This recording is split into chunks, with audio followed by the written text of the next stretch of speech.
You know, I don't understand a lot of what this trial is. I mean, I talked to you about it earlier, and I will tell you that, look, I'm no fan of Trump. I don't, I'm not a Trump defender, but this trial is really so over the top, is so beyond anything that I've ever seen. It reminds me, Geraldo, of what the Republicans were doing to Bill Clinton back in the 90s when you and I were down in Little Rock.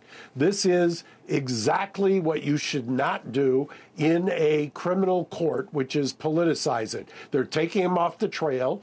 They've got a judge who should have recused himself under any standard whatsoever. He has chosen not to. He has overruled the objections. He's showed his favoritism. Look, one of the things that I think is fairly outrageous, also on top of everything else, is take a look at the statements that he found to be contemptuous by Donald Trump, saying that 95% of this jury is Democrat. That's a statement that you're going to find somebody in contempt for, who is the leading in the polls for president of the United States. It's really made a mockery of the criminal justice system.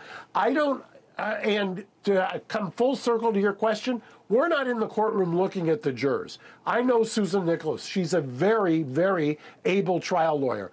I don't know if she sees one or two of those jurors, because they're not going to get an acquittal in this case. They're going for a hung jury. She may have one or two jurors that she is speaking to, that she is directing this to, and if that's the case, she may have been effective. Shan Wu, do you agree?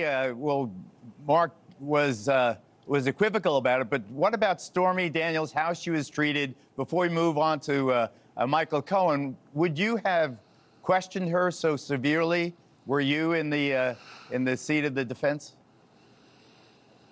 No, absolutely not. I would ask her basically two questions. Do you have any personal knowledge of Trump directing how to put down the accounting details? And do you have any knowledge of whether he paid you in an attempt to influence his election? That's it. Then we'll sat down. The rest of it, I thought the only explanation, given what a great reputation Nicholas has, is that it was just performative for Trump. And really what they ended up doing was emphasizing the very aspects of things they don't want to emphasize, which is all the embarrassing details. I mean, maybe some strategy.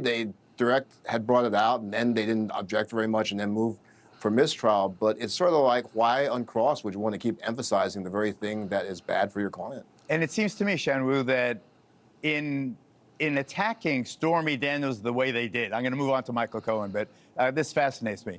They converted her from a mercenary into a damsel in distress, which is quite a feat for an adult film star.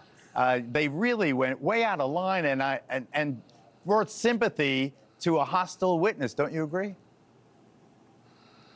Oh, absolutely. It's very odd, that tactic they adopted. And she, you saw, was nervous, as could be expected on direct, but then she did much better on cross because it became sort of like this witty repartee between her and Nicholas. And frankly, she really kind of slam dunked on Nicholas quite a few times. So I totally agree. It would really backfired, in my view.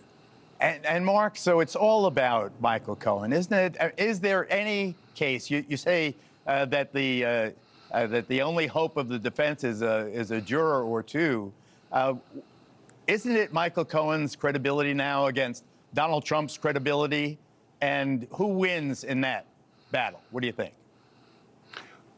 Well, look, call me a cynic, but I think this case is over in jury selection. Either they got one, two, or maybe three people who are looking at this through the prism of why are they doing this case and why now, and basically what is the object of this supposed conspiracy, and who in their right mind believes that it's because he didn't want this known before the election.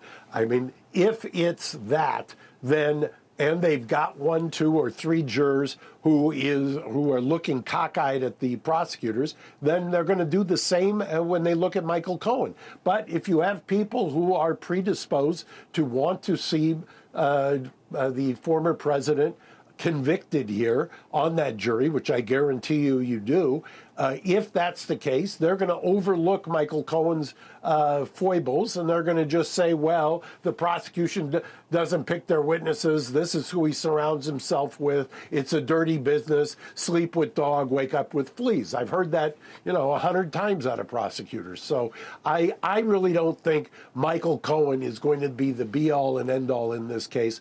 Hey, thank you for watching. Please go to newsnationnow.com, newsnationnow.com, and you can find News Nation on your television provider. And don't forget to click the red subscribe button down below.